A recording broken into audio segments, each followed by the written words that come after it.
How is everyone? So to continue our process on the tree drawings, we're going to advance to the next step, which is to establish our trees using measured angles and proportions. You are actually going to use two pencils, not a ruler. So we're going to do our measuring using only a pencil, and I will now show you how to do that outside. So let's go.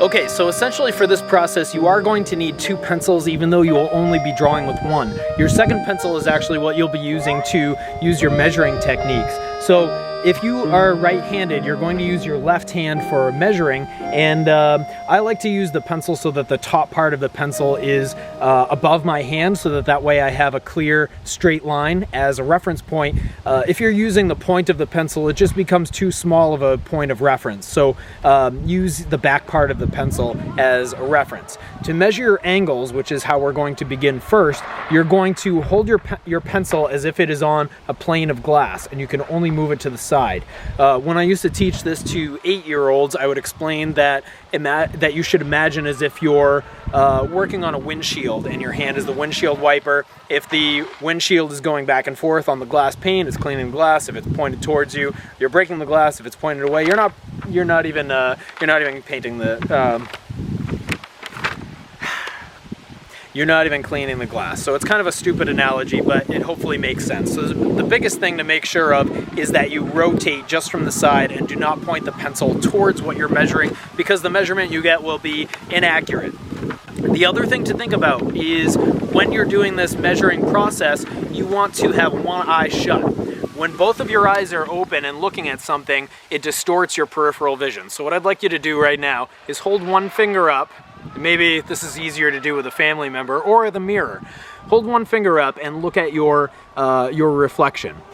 Now when you do this, you see one reflection and two fingers in your peripheral vision. And if you shift your gaze to look at your finger, you see one finger and two faces in your peripheral vision.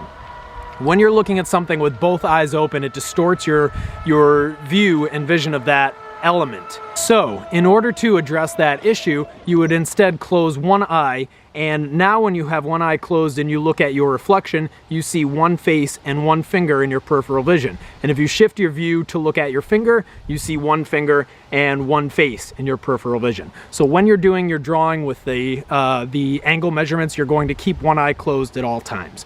So one eye shut and rotating your pencil side to side. In drawing this tree, I want to work from the ground up, but I also want to consider the top of the tree at the same time. So what I'm going to do is use the pencil flat once again and closing one eye, and I'm going to match up the angle that I see from the bottom of the trunk all the way to the top. Now, as I'm doing this, I'm realizing that the pencil is too short to make the length of the entire tree because of where I'm standing.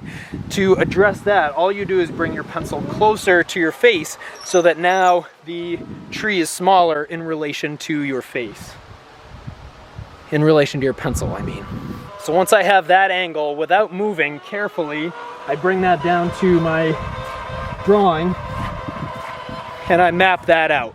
You can kind of see that. That's you do this drawing process very lightly because you want the ability to change your drawing as necessary. And once again, I'm holding that pencil that I'm drawing with an index finger and a thumb so that it forces me to get more of a texture and work a little bit more loosely than I otherwise would have if I was taking notes or writing an essay or that sort of thing.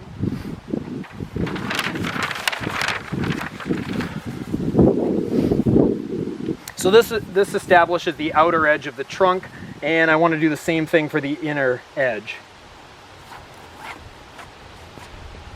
Now you notice I have a couple lines that are indicating the form here, but I don't want to go over and over those lines too many times because then I'm darkening up the drawing unnecessarily.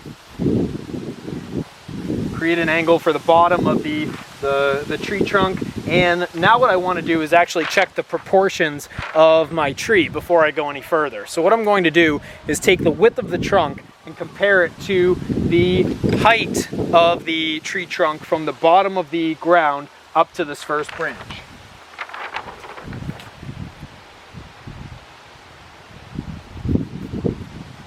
So from that bottom to that first branch. And the way I check the proportions is I take the pencil, again with the flat edge, and I line this edge up with the outer edge of the tree right here. And then I'd mark the other edge of the tree with my thumb. So this space, I mean, I'm doing that for the camera, but you of course would be lining it up in that manner. This space represents the width of the tree trunk. So what I would want to do now is once I have that width, is turn my pencil, and this is probably the best this demo's ever been done because you can compare it to the screen and see what I'm seeing. You would now see how many times the width of that tree trunk fits in to the height of that segment. I forgot to count, but let's see. So we line up the edge of the pencil with the edge of the tree trunk and mark the other end of the tree trunk with our thumb and rotate 1, 2, 3, 4, 5, 6. It's about 6 1/4 times. So the width of this tree trunk here, I should be able to fit 6 1/4 of those until the location of the first branch comes along. So now on the paper, instead of taking the measurement that I chose on the pencil, because then I'd have to scale my drawing down too much, I'm going to use my fingers. So this width here on the tree trunk, I want to make sure that that is 6 1/4 times the length. So here's the width: 1, 2, 3, 4, 5, 6 1/4. I don't know if you could see the stray mark, but that's actually not far from where the actual branch should go. So I'm going to mark that. It's about right there, just so that I can use that as a frame of reference. Now what I want to do is, again, go back to my angles, and I'm going to line the edge of the pencil up with the edge of that branch and dash that on. So now I'm starting to get a proportionally accurate linear breakdown of this tree. You can also take the width of that branch that we're drawing right now, take the width of that and compare how many times it fits into the trunk of the tree, which, again, you're lining up the edge of the pencil with the edge of the tree branch and marking the other edge with your thumb, and that fits in 3 times. So if I take this and divide by 3, which is about here, that's about how thick this branch should be. You should only be looking at your tree about 25% of the, you should only be looking at your drawing about 25% of the time. The majority of your time spent in this drawing should be looking at your subject matter. In this case, it's a tree. It could be a person, it could be a self-portrait, it could be a still life. You could use these measuring techniques essentially to draw anything. So this is now opening up a world of opportunity for you in terms of understanding how to draw the world around you. For the leaves here, you're going to consider the outer form that those leaves take, and instead of drawing each individual leaf, just like you did on the sketch tree that we did as a warm-up, you're going to consider the outer boundary. So this angle measuring the bottom of the leaves, this angle for the other bottom, so you kind of map it out that way. In the end, this won't be nearly as organic as the first tree that you drew. This one should be much more linear, much more architectural. It'll almost be like it's surrounded with scaffolding. So any of the extraneous lines, like whenever you're comparing one angle to another, you want to include those. That's what's going to unify your tree. That's what's going to give it more of a sense of life. So actually, if I measure from the corner of this branch up to the moment where the corner of this trunk, and measure up to the moment where this branch disappears into the leaves, I would actually draw that line as well. All the angles that I end up putting down here, they're going to give me an increased sense of accuracy. So I'm just gonna continue on with this drawing, and hopefully you'll see it come to life when I speed up the video. Now finally what I'm going to do is go back in with an eraser and maybe start to pull out some of the areas that should have been preserved for leaves. You can kind of preserve them as you go along, or if you end up drawing through them and your lines become cluttered, you can always go back in with an eraser after.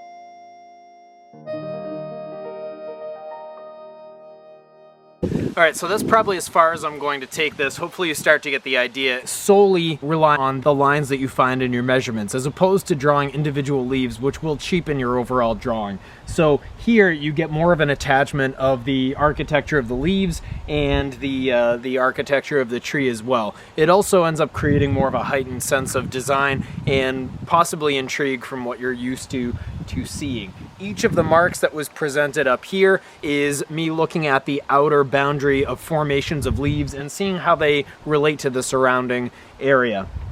You could certainly continue on with this for days even, and the more time you put into it, the more your lines layer and the more your drawing develops. But when you're pressed for time, you can see that this is a process that emerges gradually, and it's something that you should be thoughtful about in terms of paying attention to your actual subject matter and your drawing and how they progress and develop together. Trust the measurements that your pencils are going to provide. All right?